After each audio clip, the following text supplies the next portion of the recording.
Yeah. Yamina dum pachasure. Adom ne mpa boy ho ye pa. Mampani directives a wodi abai. In fact na me try to share me hwɛ mra ne mu kakra ahwɛ.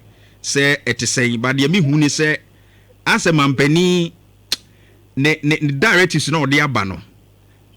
Enhye da nyanyina so bebre age say efa mra ne mu yie. Me ona ye mra nimfo etesen pa kire mu. Awukwa meda wase na makyɛ chiefo. Anka besi mabako kubeti na kyerɛ o mampani directives no mu ya. Okay. Na mampani ka bia no bi tie no onte ya. Sɛ be ya. E ka asɛm na mesusu mitimi ho ba bia me de befa. Right. Na me say wugina so dada wutie de but de tie ne sɛ mampani se DC for MCs no a omogige to e wo chamfine so ne excavators na nkrofo de ye galamsey no omogige to wo so no mampani se omunyaije or the directives abase omunyai sa to no je efi nekro emo munyi bim sa abanda da na penso kra ne wo ho a ene etu ntwa emrani how strong is this? Okay. Kokwa. This is an unpopular stance, but that is the position of the law. You remember Kane. On Senka, the cream so mampani ka somewhere. And can so be a Timika say be a mampani Kane. Sabu Manusu Sminaso, Yano Craig, and I said be a Yajre, or any mampani, regardless.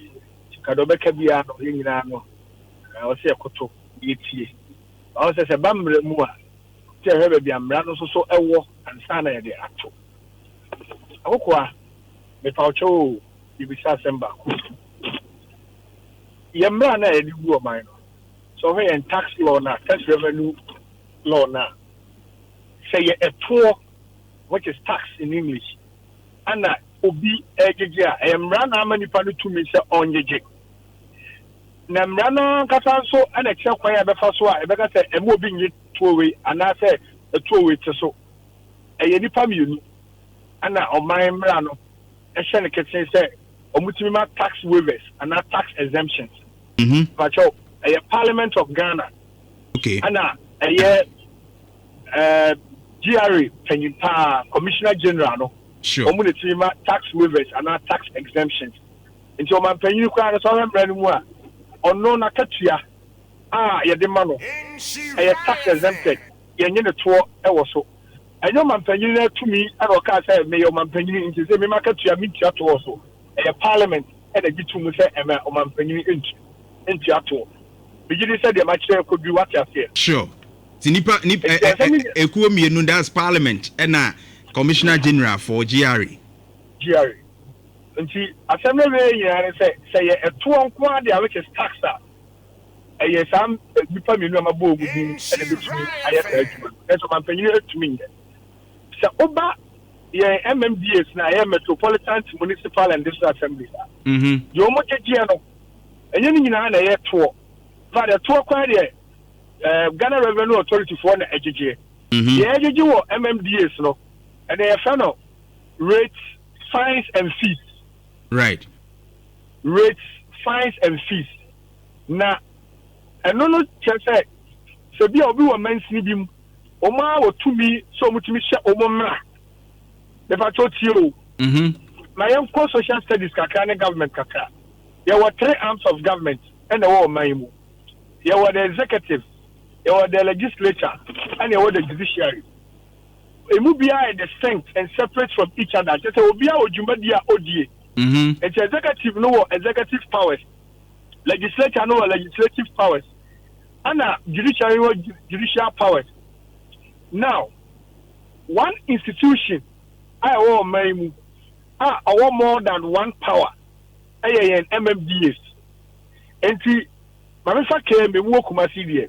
Came me, I want executive powers, and also legislative powers. In fact, even in my readings, I am a catcher man for say MMDAs requires also judiciary powers because, to me. Asian red traffic as some social welfare for now. Could be an answer more near Dini when Chelsea. Yeah. However, it's documented. I mean, readings are my so we stick to two no. metropolitan municipal and district assembly biara ewo tumi mienu or executive power and or legislative power. In fact, even local governance act say more deliberative powers. There's more who to me so big bobo some who be some. If I show say Parliament of Ghana, Emma waiver. If I show Parliament no kwa the bet me as afre the waiver no ye chum and I the tax rate samba. Okay. Afibia no MMD bia I was said o passing maybe a resolution be a fellow fee section. So fee section no mu and I'll be check say obi e will pretty kiosk. You be no 20 cities a fee. It is a fee e be simu. Mo pese mutuma. DC no me fan so na president no. Entimi nka say a fee yam tum. And I may have to be atum. Or this out to me no. Assembly no parliament na e wo na e general assembly no. Your dano almost speaker of parliament no. Your friend presiding member. Or no an assembly near there. And maybe a show assembly obia omuna eshe or no and a trejum. And she said DC and IMC kwaro or call assembly meeting or no what's in check and a presiding member no eto. I tell the president across parliament for pepe. But that's what I say. Yeah. And see, a manager said, and son of Miss Miaje, Sikabiao, mentioning no.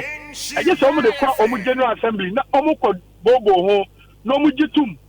Omujitum, I want my son to be all ye, and Omujitum, I will care me who we are. I will quite so I was almost about the bank kind. No matter about Assembly Press, say. Ghana Publishing Company and as a publication company. Yeah. Yes.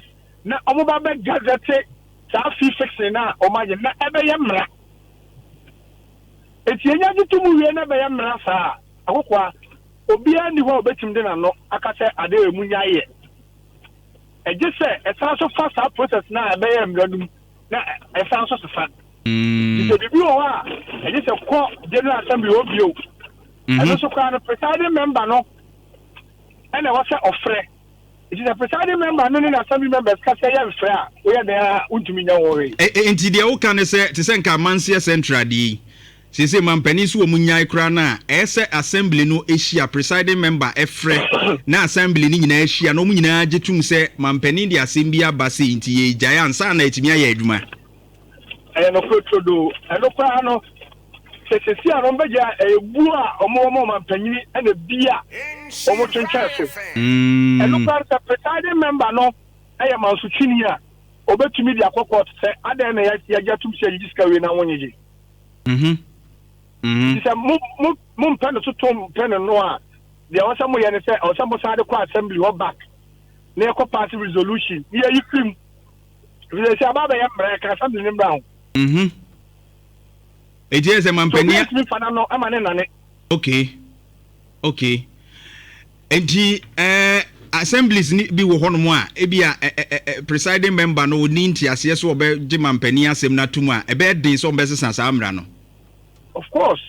Okay. But you see, and yet presiding member no 2 million. Okay. And some kind of assembly makes my Jumano.